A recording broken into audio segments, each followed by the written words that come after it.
Hey RareFam, my name is Moey Mohapi and I am a RaritybyU ambassador. Today I'm going to be talking to you about something that I once experienced and never thought that I would ever go through something like that. Yep, we're always talking about mental health is wealth, and it's not just a trending topic, it's really a reality. So a couple of years back, I was actually diagnosed with burnout. I didn't even know what it was. I didn't even know that I was experiencing it, and I never thought in my life would I ever be diagnosed with something like that.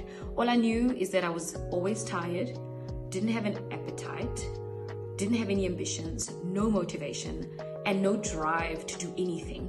I loathed the place where I used to work. Waking up in the morning to go to that workplace was the most difficult exercise of my life, and I just completely changed. And the biggest change that everyone could see was how I dropped from being a size 34 to a size 30 in just 3 months.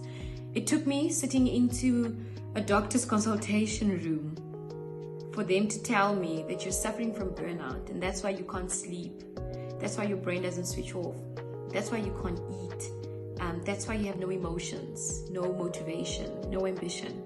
And when the doctor kept on asking me questions, I then realized this is all driving towards where I spend most of my time, and that was in an office space that was extremely toxic. My previous boss of many years ago used to do the strangest things just to try and kill my confidence, and I don't know to do what, but to really make it very tough. And every time I tried to resign, he would always give me an increase letter, or an offer on the table to keep me there. And because I was young and naive and gullible, I always took it because it didn't really matter. But when my doctor said to me, you need to cut the snake off its head, I knew what that meant.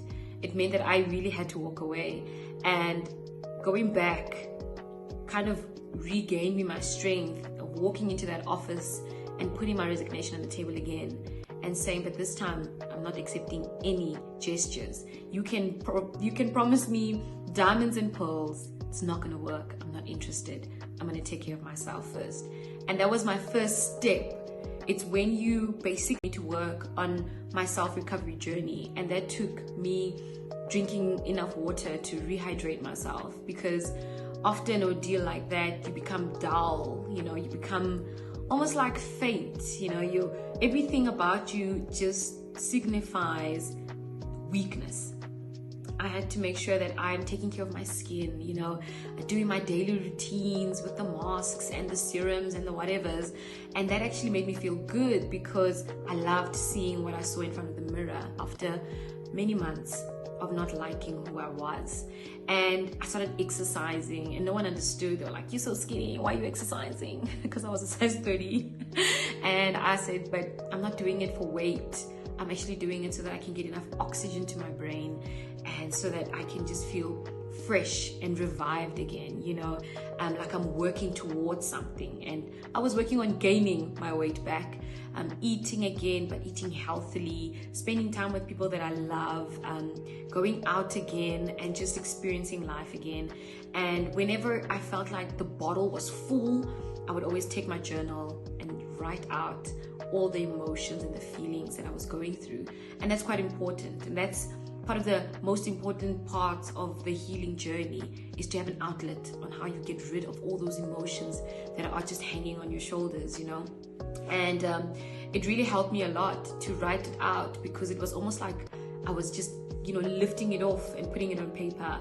And I know some people are so dramatic, they would take that piece of paper and burn it or whatever, as a significance of you walking away from the situation. So it's up to you, but I highly advise that, and I really started doing a lot of introspection and a lot of reflection about who I am, what I like again, started prioritizing things that are important to me only, and not sacrificing my joy for money or for people. And that really helped me to heal. And I'm very grateful for that journey, because I do believe that if I didn't go through that 10 years ago, I think, I wouldn't be able to come here and tell you my story.